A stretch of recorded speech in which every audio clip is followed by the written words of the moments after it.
For the Ulster students, Ulster students who do the double degree course, we need to do many projects. They are not public at the moment, but I will add that here to the Moodle course. So when you choose a mini project, I'll discuss that more tomorrow in more detail. So there will be mini projects, they are just not open at the moment. So this is all hidden from you, but stuff is there, so you have to select that and define it.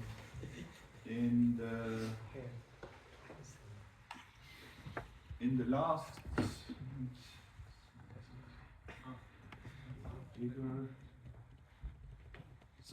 in the last week, we looked at placement algorithms. The week before, we had a look at one algorithm for partitioning the net list to minimize the number of connections between the two groups, and the placement algorithm. There, this was that was what we did last time. Looking at global placement, how to do that. We looked at the optimization objectives. So, what is a good placement and what is a bad placement? To decide that, you have to define a cost function that will include wire length between the nets. So what you normally want is that the wire length is minimized for a placement.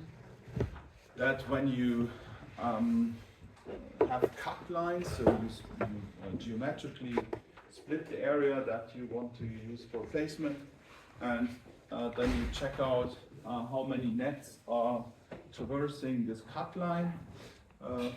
The less, the better, because then you have a more localized placement. Another objective is wire congestion. So if you have a placement where a lot of wires will walk through a certain area, then probably you will get problems later on during routing. So your placement should somehow ideally also consider that. And what you also want is you want to achieve your timing constraints, and for that you have something like signal delay, you have critical nets which will define your final clock frequency, as we have shown in this timing analysis. So what you want is that critical nets, which will later on limit your clock frequency, that they are considered in a special way, so that you don't have a very long signal delay which will limit your clock frequency. So these are all optimization objectives. And then this was here for one aspect shown for total wire length, a good and a bad placement with two different total wire net lengths. And you'll find that in the log files also that total wire net length is a parameter that's shown during the iterations of placement. Then I introduced several methods for estimating the wire length, because we have not done the routing already, so we don't know what the actual wire length is. And different methods here, and the thing that is preferred, or which is a focus, is half perimeter wire length, because that can be computed very, very fast without doing a kind of Steiner tree or anything like that. So it's going to be fast, and you get an estimate for the wire length that will be the final one. Routing congestion, here with like a preview already with channels and switch boxes, where you change or you connect routing channels between placed areas. Also something that you want to make sure that you can route finally, and for that you get an idea. And we looked at the, we know that already from the previous analysis, what is arrival time and slack and stuff like that. Then we looked at some placement algorithms. We looked in detail at this min-cut algorithm, because that's based, or not because, but that's based on KL algorithm for partitioning the netlist. We looked at that in detail, and I showed this analytic one, which will solve the problem like in one, looking at everything at once, so to say. That is this quadratic placement idea, where you have the geometrical distance between cells, and the distance is weighted with a cost function, and this cost function, or a weight, and the weight is then derived by some of the parameters that constitute your cost function, so wire length, stuff like that. So that will result in something like this here. And I didn't look at this force-directed or simulated annealing, but we have done this in detail and this like touching it roughly, because that will, the quadratic placement will result in an optimization problem that is then transformed to a set of linear equations, because it's related. So if you want, because it's a quadratic function. So looking at that, this quadratic placement, which is kind of or similar, so to say, to least mean square. So you have a number of points. You want to find the line that is minimizing the distance from all points to this line. And if you look at that problem, it translates also to something quadratic that you can solve by solving a number of linear equations. And here we have a similar thing, where we have the distance between cells. Of course, the closer the better, but each cell pair is weighted with a connection cost, and then you solve this problem. That's the idea. Okay, so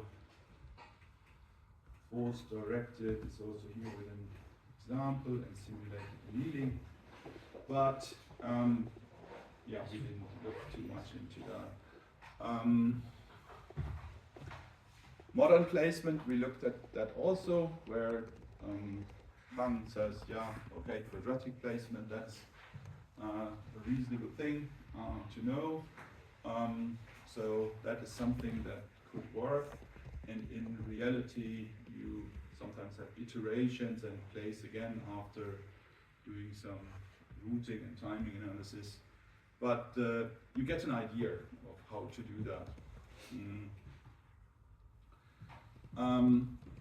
The next step is then detailed placement, because the result of global placement is something that is not obeying the rules that we have, because we have these standard cell placement, so all cells have to be in rows, and that's not done yet. So for detailed placement, one important thing is that we have a legal solution in the end, so we have to move it to the standard cell row grid, and of course cells should not be overlapping, that's not possible, so you have to distribute that a little bit. But that is the task of detailed placement. when we look at that, maybe you can, in the meantime, start this. I want to show that on the example of the GCD design, greatest common divisor, because that's bigger than our counter one, so we can see it a little bit more realistically, but it doesn't take that long as the IBEX or Murex design. So maybe you change the make file, choose GCD, and run make for that. And then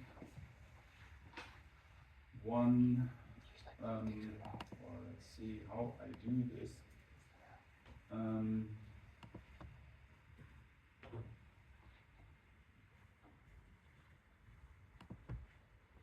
So when you run the make all step, then results are produced, and at all steps you have a kind of breakpoint where you stop and save the database.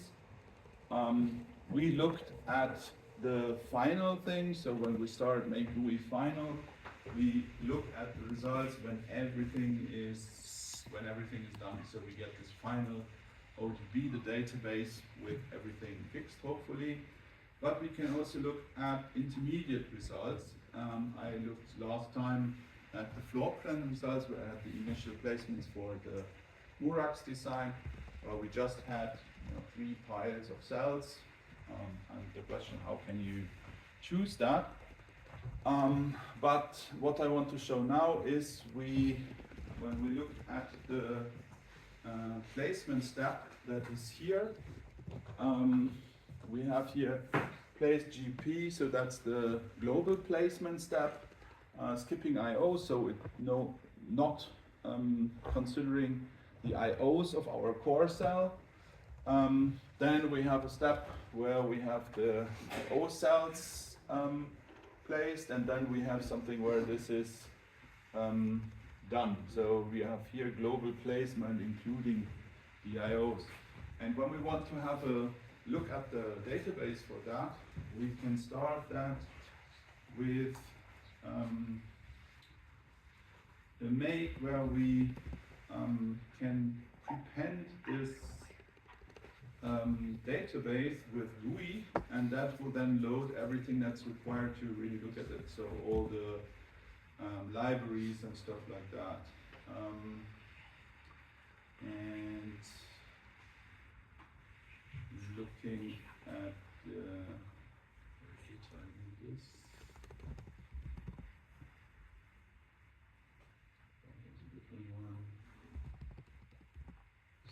so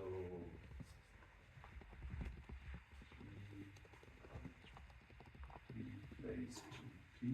When we do that, that's then step 3.3 of the placement. So after global placement, adding the IOs, that's been done.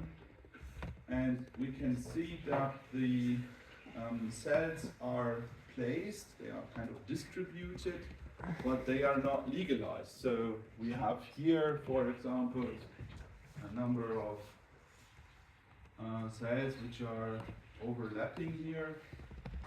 So